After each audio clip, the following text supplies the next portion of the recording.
Hello, folks. It's me again, Amanda Enderman, your trusty tour guide in the wonders of the wonderful city, also known as Rio de Janeiro. And on this video, I'm going to talk to you about a very popular topic, at least among Brazilians in our history, which is the confidence of Minas. And yes, this has to do with the video that I made previously about Tiradentes, which was entitled "A Martyr in Rio." So if you haven't already, please, after you watch this video, do check that one out, because it was one that people did watch a lot. So and there was a lot of discussion in the comment section. All of that, what all of the wonder, all good things in life. So it's very worth your while checking out. However, for those of you who have just arrived in this channel and this is the very first video that you're watching, if you do like the content, please be sure to subscribe to the channel, like the video, and share this with as many people as you possibly can, so that each time more people may know of the wonders of the wonderful city. Please help me in this project, okay? And of course, couldn't forget those of you who have just recently subscribed.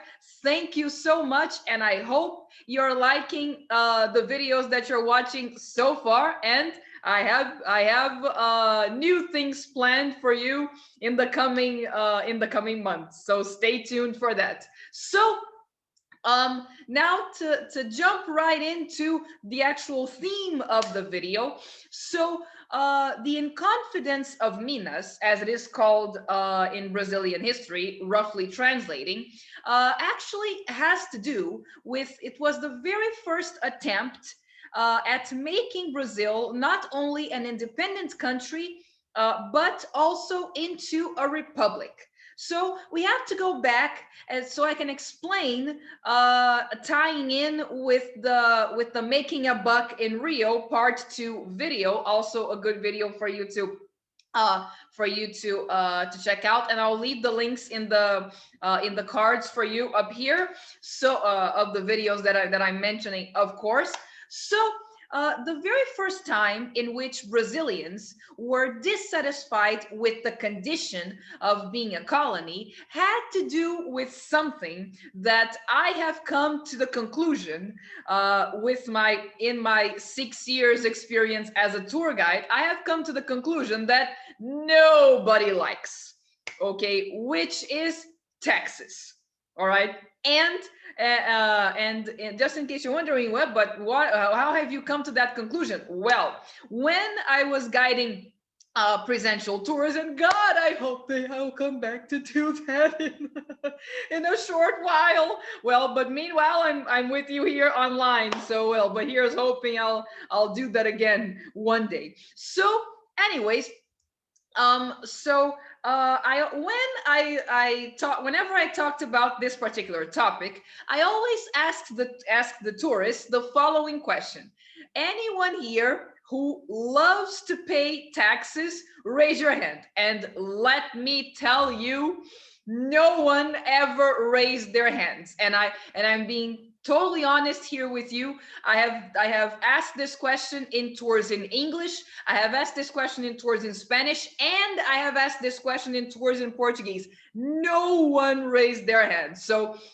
just as sure as death and taxes, I'm sure of the fact that nobody likes paying their taxes. Absolutely no one. Come the month of April, or at least here in Brazil, it's April when people are doing their taxes, but we pay at least, property tax here is paid once a month. They break it. You can't pay it all in one go in the beginning of the year, but you can also pay it in several quotas, I believe. So at least in Rio, it's 10 quotas, so you pay it one bit every month. so as to lessen the blow, if you will. But of course, in April is the month where people are also here. Is the month where people are actually doing their taxes. You know, so I've come to the conclusion that absolutely no one, come April and come the time to do their taxes, goes whoop-de-doo, it's time to do our taxes. Absolutely no one does that. Well, there may be, it may change in the future, but so far this is what I've noticed. So and as a matter of fact, it led to Brazilians being dissatisfied with the condition of being a colony. And mind you, after nearly 200 years of being a colony, so you can see what taxes will do. So and but not just any kind of taxes, they were taxes on gold. Yes, of course, because you see, gold, unlike sugar cane, sugar, or unlike Brazil wood, gold has this appeal, right? That when we see something golden, we go like, oh, I want that. Am I right? So when gold was discovered in Brazil, of course, ever so often, gold would disappear here, gold would disappear there, if you catch my drift, into somebody's pockets or even somebody's hair, so sometimes even inside saint images. Yes. So anyways, so Portugal started, started noticing, well, we are missing out on this. People are actually stealing our gold. So Portugal started ordering people to pay taxes on gold. So at least at first, the taxes were proportionate. Okay, so to be exact, it was required that people pay 1/5 of everything that was found, which basically which was fair, by and large, because well, if you found a certain amount, you paid 1/5 of that, and if you found nothing, you also paid 1/5 of that, which is nothing, right? So until then, all was fine and dandy. Okay, and in fact, let me share my screen with you so I can show you what gold bars, what controlled gold bars at the time actually looked like. So as you can see, and I have brought a picture just like this in the video, Making a Buck in Rio Part 2. So you can see that gold bars at the time, they were not square and as they are today. They looked more irregular. But as you can see, they had several series numbers and the year in which this gold bar, this particular one, was made. These other numbers over here, they had this this crest, which relates to Sabará. I believe it also relates to Sabarabuçu, which, as I said in the video Making a Buck in Rio Part 2, was the very first place where gold was discovered in Brazil and all of that. So every gold that was found, 1/5 of that had to be paid to Portugal. All right. So until then, all's well that ends well. But the thing is that after that, gold started becoming more scarce. Because another characteristic of gold, my friends, is the following: it is finite. So there is only a certain amount of gold on planet Earth. And if we continue to extract it, one day it will run out. So this is precisely what started happening in Brazil.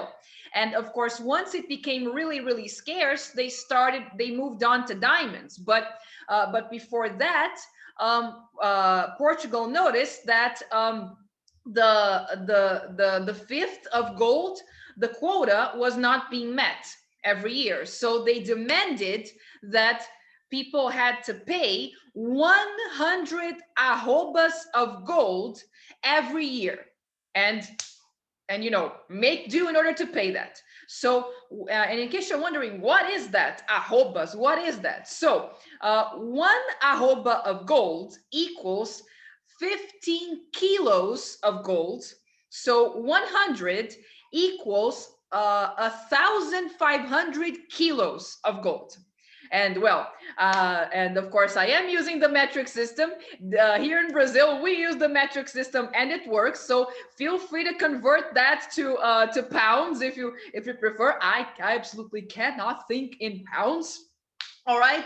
And then after you've converted to pounds, or not, if you also use the metric system, well, feel free to convert that to the currency of your choice, and that is how much you had to pay every year to Portugal. And mind you, at it's actually quite ironic that nowadays we still don't like paying our taxes, because at least nowadays we pay taxes to governments, at least most of us, we pay taxes to governments that we have elected. We went there and voted for those government, for that governor or mayor or even president to be in office. And by the way, this is another thing that every time foreigners ask me around the time that elections are going here in Brazil. So did you vote? And the answer is absolutely yes, because in Brazil it is compulsory. So you have to vote. You have no choice. You have to go there and pick someone, right? Or put a number which not which doesn't belong to anyone in order to and this is called a null vote and all of that stuff. So, anyways, so but at least we have this nowadays, because back then people would pay taxes to a king in another country which was ordained by God. So basically your vote was prayer. You would pray like, oh God, please let me have please let there be a king that doesn't empty my pockets with taxes. Basically it was that. So of course with the law of 1,500 kilos of gold having to be paid no matter what to Portugal every year, people started being dissatisfied, not only with that, but with the condition of being a colony itself. You know, they were like, why should we still be a colony? And most especially young men from the elite of Ouro Preto, or Vila Rica as it was called, young men from Ouro Preto, they how can I say, they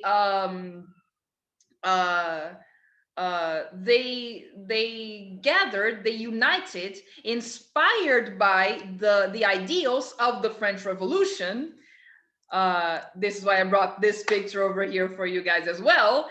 At the not quoting, as a matter of fact, quoting the Marseillaise, you know, les enfants de la patrie, you know, and then in the style of that, and all the thing of that. So they wanted to bring these ideals, the ideals of liberty, equality, and fraternity, to Brazil, and turn Brazil into an independent republic. All right. And as a matter of fact, their flag was this one over here, okay, which to this day is the flag of the state of Minas here in Brazil. And here it says in Latin, this was their motto, which is Libertas que será também, which means freedom even though it comes late. And the red triangle, by the way, was the idea of the man that I spoke of in the A Martyr in Rio video. This was his idea, the triangle, because according to him, according to what he was planning, the triangle not only represented the Holy Trinity, the Catholic Holy Trinity, but also it represented the ideals of liberty, equality, and fraternity once again. And even regarding the color, one thing called my attention, because this flag, well, it's normally red, the triangle, okay, but if you notice here that the flag is on the table, the triangle is green. And that called my attention, because I wondered if originally the triangle was green and later on they turned it to red, you know, that sort of thing. But guess what I found? That there are several discussions as to the original color of the triangle, if originally it was red or if it was green. So even that is a matter of controversy. Well, I believe that when it comes to the in confidence, it's layers upon layers upon layers of controversies. No wonder that people call it a conspiracy, because you know, all that wonderful, all that juicy topics of discussion. So anyways, um but as a matter of fact, folks, one thing that I have to make clear is that this was far from being the first ever uprising, ever since the region of Minas started being settled with the discovery of gold. Actually, riots and uprisings were basically were very common, and there were riots of slaves running away, and also conflicts between bishops and priests, also and but most especially of regular people with the militias. And the militias, okay, they were another name for the auxiliary troops, which is represented here in this drawing. And they came from Portugal, of course, and they were first formed in Portugal when the Portuguese throne was finally restored to the Braganza family, which meant that Portuguese kings would finally get to sit in the throne again, and no longer Spanish kings, as it had been for a long time with the Iberian Union previously. So with the restoration in Portugal, they formed these auxiliary troops, and these auxiliary troops would be composed by sons of widows and peasants, and also by married men of military age, of the age minimum or maximum in order to serve in the military, the age required.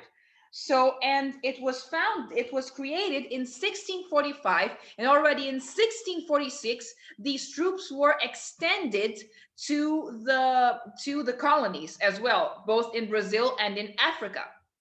So, and I also brought this other this other picture, which is also of said troops. All right. So but as I mentioned before in the A Martyr in Rio video, the movement was denounced to the authorities before it even actually started.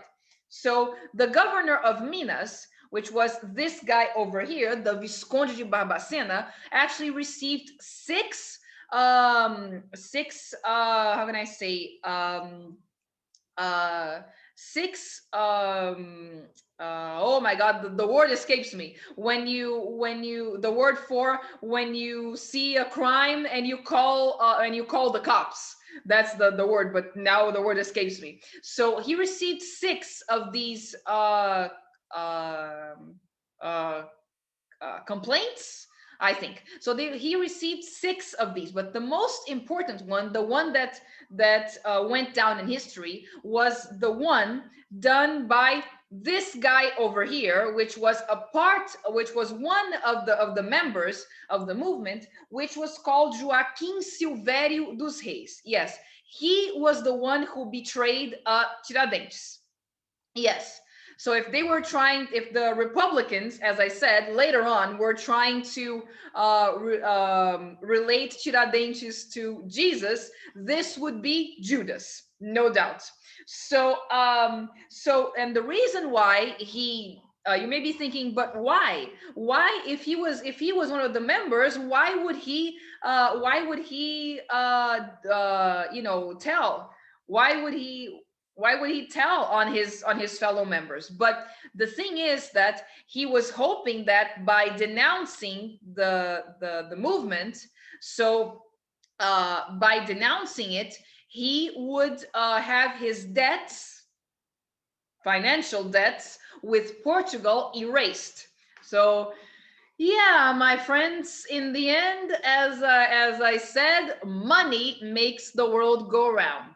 Am I right? As they always say. So, anyways, the judgment of the members of this conspiracy lasted for 3 years, and finally the sentence was published and read officially in 1792. But of course, not all of them had the same penalties. So the penalties varied. And basically there were three different kinds. So exile to Africa, life imprisonment, or hanging. And among the ones who were sentenced to hanging, and also drawing and quartering in that case, was Tiradentes. But he wasn't the only one, as a matter of fact, who was sentenced to that. But the thing is that the others who were sentenced to hanging, they were able to appeal, and they managed to have their sentences lessened and turned into just exile. And the only one who did not have his appeal granted was Tiradentes, because they wanted to make an example of him. All right. But folks, in terms of tourist attractions, well, as it turns out, you know, all of the tourist attractions referring to this are the ones basically referring to Tiradentes, and I have already showed these attractions in the video A Martyr in Rio. So once you check that out, you'll see those attractions. So I thought in this video I may as well take you to Ouro Preto, to the state of Minas. Okay, and now comes the part of torture, because I miss it, and you have no idea how much I miss this city. Oh my goodness. I have to be careful not to smudge my makeup. Oh my God. Okay, okay, okay. Focus. It's for the channel. They'll like it. So, anyways, this over here is as I said in the video about Tiradentes, this over here is the main square of Ouro Preto, and this statue over here marks the exact spot where the head of Tiradentes once stood on a spike right after his execution, which, by the way, the reason why I'm posting these videos now, well, I'm recording it before, of course, but I am going to post it on April 21st, is because April 21st was the exact date of the execution of Tiradentes. So this is why I have been saving these videos for now, in case you're wondering. So this museum over here is the Inconfidence Museum, and this is the attraction that I would like to show you this time. So this museum, you know, when you go to Ouro Preto, and I highly recommend that you go there. In fact, I recommend, if you can, that you visit all of the state of Minas. It is, I mean, it is the place where you'll feel like you're in your grandma's house. You know, this is the feeling that you get in every city of the state of Minas. But other than that, as you can see, it is very, very, very, very, very historic. You know, so I highly recommend that you go there. I can't say enough good things about it. So, anyways, um, so this museum over here, okay, actually it was first built, the building first started in 1785. So it was during the time in which the whole in confidence was taking place. You know, it was built during this time, and in fact another of the members, which was Tomás Antonio Gonzaga, he at the time complained because, you see, this was built, of course, by slaves, and he at the time already complained of the inhumane treatment that they were given. You know, cruel, abusive, and inhumane, in his own words. But when you go there, because this used to be the old jail in Ouro Preto, as I said before. And so when you go there, you'd swear that, well, so if this used to be the old jail, and the architecture is very colonial, so you'd swear that you'd think that the members of the Inconfidence, at least at some point, were arrested here for at least a while. But actually no, because the building wasn't finished. The building was actually only finished in 1846, so in the 19th century. So and actually, after it was built, it functioned for 25 years as, what I said before, as Casa de Câmara e Cadeia. So the representatives would gather in the first floor, and people would be arrested in the top floor, and people would be arrested in the bottom floor. These were cells actually here. And later, in the beginning of the 20th century, the governor of the state of Minas actually removed the house of the city hall from here, transferred it somewhere else, and this was only a prison and nothing more. Until in 1936, the president Getúlio Vargas, all right, came along and had the idea of bringing back the remains of the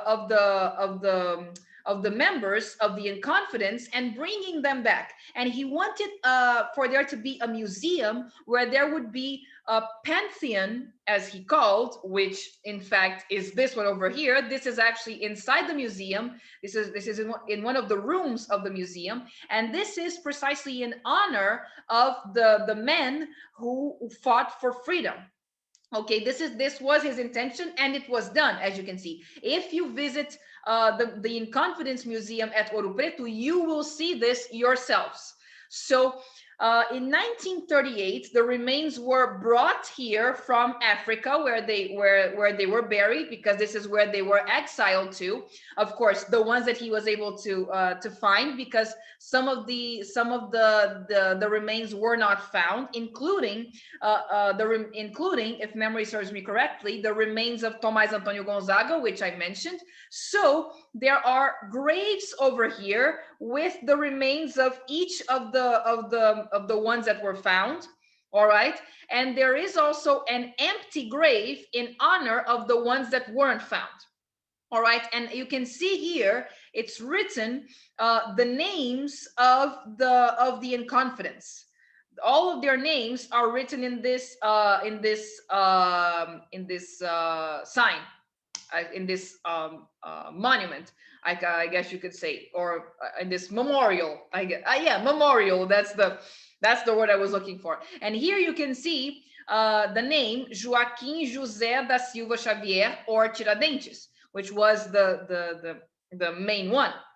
Okay, and here, of course, you can see the motto of the revolution, as I said before. But of course, because this is a homage to it, it has this white triangle here in the middle.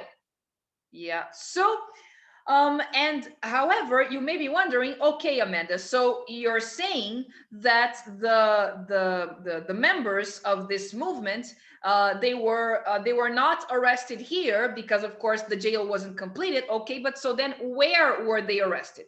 The answer is they were arrested here at the Casa dos Contos in Ouro Preto.